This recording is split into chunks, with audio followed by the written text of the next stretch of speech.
तो राहुल गांधी को जाना था पूछताछ के लिए, लेकिन कांग्रेस ने इसे पूरे तरीके से एक सियासी लड़ाई बना लिया, सत्याग्रह कह दिया। लेकिन भारतीय जनता पार्टी ने कहा कि ये तो अपने भ्रष्टाचार को छुपाने की एक पूरी कोशिश है, राहुल गांधी को बचाने की कोशिश है। लेकिन वहीं इसी बीच राहुल गांधी से ईडी की पूछताछ लगातार जारी है। 1 घंटा हो गया है, अब यह पूछताछ लगातार चल रही है। मेरे सहयोगी राम भी इस वक्त वहां पर मौजूद है, उस जगह पर मौजूद है, इस चीज को कवर कर रहे हैं। राम,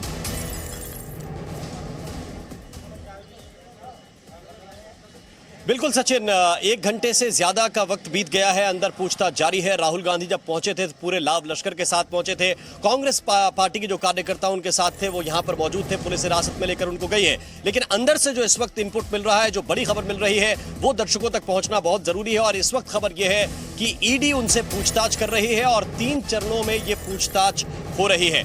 कुल मिलाकर 55 सवालों की लिस्ट ईडी के अफसरों ने अपने पास रखी है और ईडी 55 सवालों के जवाब राहुल गांधी से चाहती है। लेकिन क्रमबद्ध तरीके से यह पूछताछ हो रही है। 3 चरण इस पूछताछ के हैं। पहला चरण दर्शकों को बता दें, ये इसमें कुछ व्यक्तिगत सवाल हैं जो ईडी के अधिकारी, प्रवर्तन निदेशालय के अधिकारी राहुल गांधी से कर रहे हैं। इसके बाद जो दूसरा चरण है उसमें जो सवाल होंगे वो यंग इंडिया कंपनी को लेकर होंगे। यंग इंडियन कंपनी जो बनाई गई थी, जिसमें हिस्सेदारी सोनिया गांधी और राहुल गांधी की ज्यादा है, तकरीबन 38% की हिस्सेदारी है उस यंग इंडियन कंपनी के बनाने को लेकर।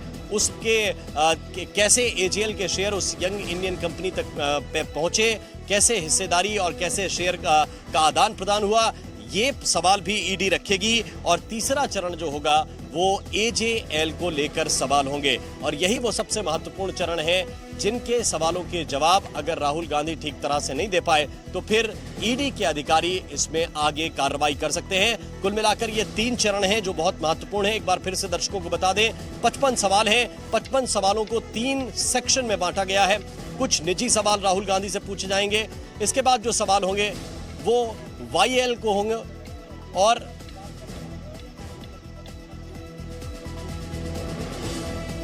और इन सब को लेकर राजनीति भी लगातार हो रही है। राजनीति, एक तरफ कांग्रेस पार्टी के कार्यकर्ता ये कह रहे हैं कि कांग्रेस पार्टी के वरिष्ठ नेता ये कह रहे हैं कि ये राहुल गांधी के साथ ज्यादती हो रही है, गलत तरीके से पूछताछ हो रही है। दूसरी तरफ बीजेपी के संबित पात्रा हैं, वो कह रहे हैं कि ये भ्रष्टाचार और भ्रष्टाचारी को बचाने की एक कोशिश है। हम सत्याग्रह एक शांतिपूर्वक सत्याग्रह के मकसद से प्रोटेस्ट करना चाहते हैं कि बीजेपी अपने रास्ते पे आए, गलत काम नहीं। हमारे शांतिपूर्वक सत्याग्रह से बीजेपी इतनी बुखला क्यों गई है, ये पूछने वाली बात है। आज जो भी कार्यवाही हो रही है ये संवैधानिक तौर पे कार्यवाही हो रही है। अगर कुछ छुपाना नहीं है तो डर क्यों है? वास्तविक रूप में देखा जाए तो जो आज कांग्रेस पार्टी कर रही है वो जश्न भ्रष्टाचार है, सेलिब्रेटिंग करप्शन।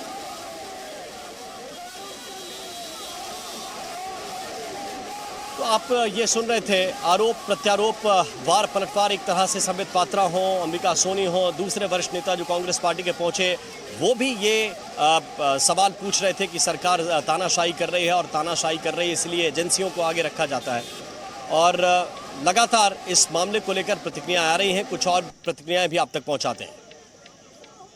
ये नकली गांधियों का नकली सत्याग्रह है और सवाल ये पैदा होता है कि अगर छिपाने वाली कोई बात नहीं है, अगर आपको आपकी ईमानदारी पर पूरा यकीन है तो कानून से कोऑपरेट करने के बदले कभी बहाने बनाना, कभी अलग डेट लेना, कभी बीमारी से लेकर कॉन्फ्रंटेशन का ये पूरा ड्रामा करना, ये दिखाता है कि कहीं ना कहीं चोर की दाढ़ी में तिनका है। और इसीलिए छिपाने वाली बहुत बातें हैं और इस भ्रष्टाचार के कवर अप के लिए आज ये मार्च ऑफ कॉन्फ्रंटेशन है, ना कि मार्च ऑफ सॉलिडारिटी।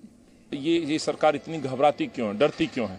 आज दिल्ली के तमाम कार्यकर्ता, छोटे छोटे कार्यकर्ताओं के घर भी बीट कांस्टेबल्स भेजे जाते हैं, बड़े नेताओं के घर पे एसीपी लेवल के ऑफिसर भेजे जाते हैं, एसएचओ भेजे जाते हैं, मेरे घर पे भेजे जाते हैं। आखिर ये सरकार कर क्या रही है? ये तानाशाही रवैया नहीं है तो क्या है? आखिर हमारी कॉल क्या है? एक सत्याग्रह है। सत्याग्रह है अन्याय के खिलाफ, सत्याग्रह है इस सरकार के खिलाफ जो लगभग 8 साल से इस देश के सवालों के जवाब नहीं दे रही है। पूरे देश में इतने ज्वलंत मुद्दे हैं, लेकिन फिर भी विपक्ष के लोगों को, विचारधारा से जो विपरीत लोग हैं, उनकी आवाज़ को दबाने का काम हो रहा है। और आज भी हम सब यहाँ समर्थन में आए हैं कि राहुल जी अपनी बात को रखेंगे। इसमें छिपाने के लिए कांग्रेस के पास कुछ भी नहीं है। लेकिन एक माहौल बनाया जा रहा है विरोधियों को बदनाम करने के लिए। विशेष रूप से जो सरकार की एजेंसीज हैं उनका सरेआम दुरुपयोग हो रहा है। ये जनता तक बात पहुंचाने के लिए हम लोग इस बात को निकाल रहे हैं। हम अपनी बात को रखेंगे, शांतिपूर्ण तरीके से रखेंगे। कांग्रेस ने हमेशा गांधीवादी रास्ते को अपनाया है, उसी रास्ते पर आगे भी चलेंगे। वो कितना भी चाहे बदला ले, वो सच की आवाज को नहीं दबा पाएंगे। स्वतंत्रता संग्राम में ये लड़ाई अंग्रेज से हम लड़े और आज के अंग्रेजों के पिट्ठुओं से जो मोदी जी की कायर सरकार है उनसे भी हम इसी प्रकार से लड़ते रहेंगे। दिल्ली में कांग्रेस ने पोस्टर लगाए, झुकेगा नहीं। न झुकेंगे, न डरेंगे, न दबेंगे। सत्य के पथ पर देश की आवाज आगे बढ़ती रहेगी। होम सेक्रेटरी से फोन किया, कल अमित शाह जी से भी मैंने फोन किया और उनको ये गुहार लगाई कि हम लोग ये राहुल गांधी हमारा नेता है, उनको साथ हम जाना चाहते हैं, तो जवाब नहीं देते हैं। ये जबरदस्ती करने की क्या जरूरत है? आसमान टूट पड़ेगा क्या? हमारे नेता के साथ कहीं हम जाने नहीं सकते? हम क्या कोई गैर कानूनी काम करते हैं क्या? अजीब सी बात है, तानाशाही की रात चलते हैं और क्या। आरोप भी राजनीतिक से ग्रसित है। कोर्ट में केस ऑलरेडी चल रहा है। ईडी का पीछे में आगे पीछे में है। पूरे देश में ईडी के छापे पड़ रहे हैं। जहाँ चुनाव होते हैं वहाँ CBI ईडी आ गई है। ये कब तक चलेगा देश के अंदर? तो देश वाले जानना चाहते हैं मोदी जी। तो ये आप प्रतिक्रियाएं सुन रहे हैं। जो कांग्रेस पार्टी के वरिष्ठ नेता हैं वो ये कह रहे हैं बार बार कि देखिए ये जो हो रहा है ये तानाशाही है, ये गलत तरीके से पूछताछ है। लेकिन इन सब के बीच दो तस्वीरें आपको देखनी चाहिए। पहली तस्वीर आज की है और राहुल गांधी जब ईडी में पेशी के लिए आए, आपको बता दें कि राजेश पायलट मार्ग पर इस वक्त हम मौजूद हैं और यहीं पर ये ईडी का दफ्तर है हमारे बाएं हाथ की तरफ पर। तो ये ईडी का दफ्तर है। यहाँ से कांग्रेस पार्टी का जो मुख्यालय है जहाँ से राहुल गांधी चले थे बहुत नजदीक है, ज्यादा दूरी पर नहीं है। और यहाँ तक आने में कांग्रेस पार्टी के कार्यकर्ताओं ने अपनी पूरी जान लगा दी। कई लेयर पर बैरिकेडिंग की गई थी उन्हें रोकने के लिए। बैरिकेड तोड़ते हुए कांग्रेस पार्टी के कार्यकर्ता आगे बढ़े और पूरी ताकत एक तरह से प्रदर्शन करने में लगा। जो दूसरी तस्वीर है वो बहुत महत्वपूर्ण है, इसको आप देखिए। ये जो दूसरी तस्वीर है इसमें प्रधानमंत्री नरेंद्र मोदी हैं और प्रधानमंत्री नरेंद्र मोदी SIT की पूछताछ के लिए 2010 में पहुंचे थे। इस तस्वीर को बहुत गौर से आप देखिए और बड़े सामान्य तरीके से पहुंचे। उस वक्त मुख्यमंत्री थे नरेंद्र मोदी। SIT का गठन किया गया था ये पूछताछ करने के लिए कि गुजरात दंगों में भूमिका क्या रही है। मामले की जांच करने के लिए SIT के अधिकारी पहुंचे थे और नरेंद्र मोदी को पूछताछ के लिए बुलाया गया था। उस वक्त ना कोई लाव था ना कोई लश्कर था। बिना लाव लश्कर के उस वक्त के तत्कालीन मुख्यमंत्री मौजूदा प्रधानमंत्री नरेंद्र मोदी पूछताछ के लिए वहां पर पहुंचे थे बहुत ही सामान्य तरीके से। और कैसे पूछताछ में हिस्सेदारी निभाई जाती है आपको बता दें कि उस वक्त रात में तकरीबन 12-1 बजे तक नरेंद्र मोदी से पूछताछ SIT के अधिकारियों ने की थी। और जब नरेंद्र मोदी निकले भी तब भी उन्होंने कहा कि लोकतांत्रिक प्रक्रियाओं में और कानून की व्यवस्थाओं में उनका हमेशा से विश्वास रहा है और इसीलिए वो SIT के अधिकारियों के सामने आए भी और जितने भी सवाल उनसे पूछे गए उनका विनम्रता पूर्वक उन्होंने जवाब दिया। लेकिन किसी भी तरह का हंगामा करने की कोशिश उस वक्त नहीं की गई। तो ये दो तस्वीरों के जरिए इस वक्त हम आपको दिखाने की कोशिश कर रहे हैं कि कैसे आज जो प्रदर्शन हुआ उसकी तस्वीर राहुल गांधी के साथ कांग्रेस पार्टी के कार्यकर्ता ये बताते हुए कि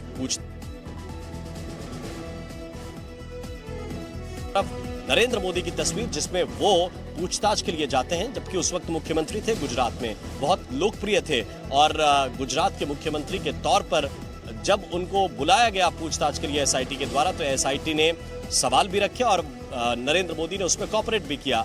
सवाल जवाब जितने भी थे, जितने भी SIT के अधिकारियों ने पूछे उन सारे सवालों का जवाब उस वक्त नरेंद्र मोदी ने दिया था। देर रात तक ये सवाल जवाब का सिलसिला उस वक्त चलता रहा। Presenting B News app available on Google Play and App Store. Download it now.